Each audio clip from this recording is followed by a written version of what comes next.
Social मीडियावर प्रसारित झालेल्या एका व्हिडिओमधून नाझिया इलाही खान यांनी प्रेषित मोहम्मद तसंच त्यांच्या पत्नी आयशा यांच्याविषयी आक्षेपार्ह आणि अश्लील वक्तव्य केल्याचा आरोप करत कन्नड शहरातील मुस्लिम महिलांनी मंगळवारी दिनांक 24 जून रोजी कन्नड शहर पोलीस ठाण्यात धाव घेत संबंधितांविरोधात कठोर कारवाईची मागणी केली आहे। याबाबत पोलीस निरीक्षक रघुनाथ सानप यांना लेखी निवेदन सादर करण्यात आले।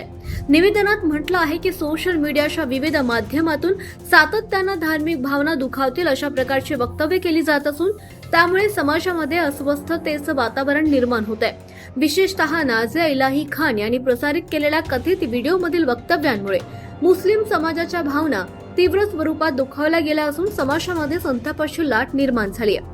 मुस्लिम महिलांनी दिलेल्या तक्रार अर्जात नमूद करण्यात आले की संबंधित व्यक्तीनं प्रेषित मोहम्मद आणि आयशा यांच्याविषयी केलेल्या कथित वक्तव्यांमुळे धार्मिक भावना दुखावल्या गेल्या असून अशा प्रकारच्या विधानांमुळे सामाजिक सलोखा बिघडण्याची तसेच दोन समाजांमध्ये तेढ निर्माण होण्याची शक्यता नाकारता येत नाही। त्यामुळे या प्रकरणाची गांभीर्याने दखल घेऊन तातडीने गुन्हा दाखल करावा अशी मागणी करण्यात आली आहे। यावेळी उपस्थित महिलांनी समाजात शांतता आणि बंधुभाव टिकून ठेवण्यासाठी अशा प्रकारच्या आक्षेपार्ह वक्तव्यांवर कठोर कारवाई होणं आवश्यक असल्याचं मत व्यक्त केलंय।